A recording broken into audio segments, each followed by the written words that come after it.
मेरे प्यारे प्यारे छोटे छोटे बच्चों, कैसे हैं आप लोग? बहुत अच्छे। एक्नॉलेज बुक सीरीज अमित प्रकाशन की तरफ से मैं शैल जगोता आप सभी का एक बार फिर से स्वागत करती हूँ। बेटा, हम लोग पढ़ रहे हैं पुस्तक राष्ट्रभाषा। इसके अंतर्गत आज हम करेंगे ईश्वर। हर चीज में ईश्वर है, यानी हर जगह ईश्वर व्याप्त है। एक गुरुजी थे। उनके आश्रम में कुछ शिष्य शिक्षा प्राप्त कर रहे थे, यानी पढ़ रहे थे। एक बार बातचीत में एक शिष्य ने पूछा, गुरुजी, क्या ईश्वर सचमुच है? गुरुजी ने कहा, ईश्वर अगर कहीं है तो वह हम सभी में है। शिष्य ने पूछा, तो क्या मुझ में और आप में भी ईश्वर है? गुरुजी बोले, बेटा, मुझ में, तुम में, तुम्हारे सारे सहपाठियों में और हर जीव जंतु में ईश्वर है। जिसमें जीवन है उसमें ईश्वर है। शिष्य ने गुरुजी की बात याद कर ली, यानी मन में बिठा ली। कुछ दिनों बाद शिष्य जंगल में लकड़ी लेने गए। तभी सामने से एक हाथी बेकाबू होकर दौड़ता हुआ आता दिखाई दिया। बेकाबू यानी जो कंट्रोल से बाहर हो गया। हाथी के पीछे पीछे महावत भी दौड़ता हुआ आ रहा था। महावत क्या होता है बेटा? जो हाथी को कंट्रोल में रखता है। और दूर से ही चिल्ला रहा था, दूर हट जाना, हाथी बेकाबू हो गया। दूर हट जाना रे भैया, हाथी बेकाबू हो गया। उस जिज्ञासु शिष्य को छोड़कर बाकी सभी शिष्य तुरंत इधर उधर भागने लगे। वह शिष्य अपनी जगह से बिल्कुल भी नहीं हिला। उसने अपने दूसरे साथियों से कहा कि हाथी में भी भगवान है, फिर तुम भाग क्यों रहे हो? अब उसको अपने गुरुजी की बात याद थी कि हर जीवित प्राणी में, हर चीज में ईश्वर है। महावत चिल्लाता रहा, पर वह शिष्य नहीं हटा और हाथी ने उसे धक्का देकर एक तरफ गिरा दिया और आगे निकल गया। गिरने से शिष्य होश खो गया, यानी बेहोश हो गया। कुछ देर बाद उसे होश आया तो उसने देखा कि आश्रम में गुरुजी और शिष्य उसे घेर कर खड़े, यानी उसके चारों तरफ खड़े हैं।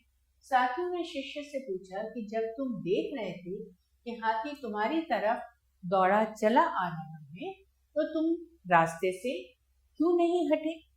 शिष्य ने कहा, जब गुरुजी ने कहा कि हर चीज में ईश्वर है, तो इसका मतलब है कि हाथी में भी है।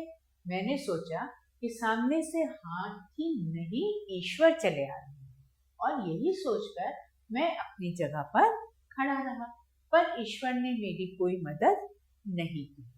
गुरुजी ने यह सुना तो वे मुस्कुराए और बोले, बेटा, मैंने कहा था कि हर चीज में भगवान है। जब तुमने यह माना कि हाथी में भगवान है, तो तुम्हें यह भी ध्यान रखना चाहिए कि महावत में भी भगवान है। और जब महावत चिल्लाकर तुम्हें सावधान कर रहा था, तो तुमने उसकी बात पर ध्यान क्यों नहीं दिया? शिष्य को उसकी बात का जवाब मिल गया। उसको समझ में आ गया था कि उसने क्या गलती करी। अब आइए हम प्रश्नोत्तर करते हैं। बेटा,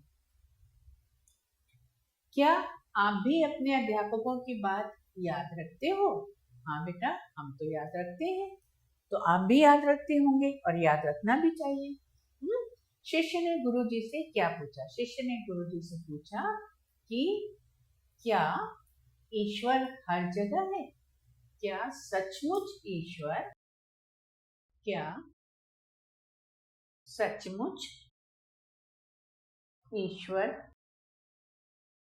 हर चीज में है? गुरुजी क्या सुनकर मुस्कुराए? विस्तार से बताओ। गुरुजी यह सुनकर मुस्कुराए कि शिष्य ने कहा कि हाथी में, आपने कहा था, शिष्य ने कहा कि आपने ही तो कहा था, आपने ही तो कहा था कि हर चीज में ईश्वर है, हर चीज में ईश्वर है। तो शिष्य ने सोचा कि उस हाथी में भी ईश्वर है। ठीक है। अब आओ सही उत्तर पर सही का निशान लगाओ। शिष्य कहाँ पर शिक्षा प्राप्त कर रहे थे बेटा? आश्रम में। गुरुजी की बात किसने याद रखी? शिष्य ने। गिरने से शिष्य क्या खो बैठा? अपने होश खो बैठा। यस बेटा। अब रिक्त स्थान पूरे करें।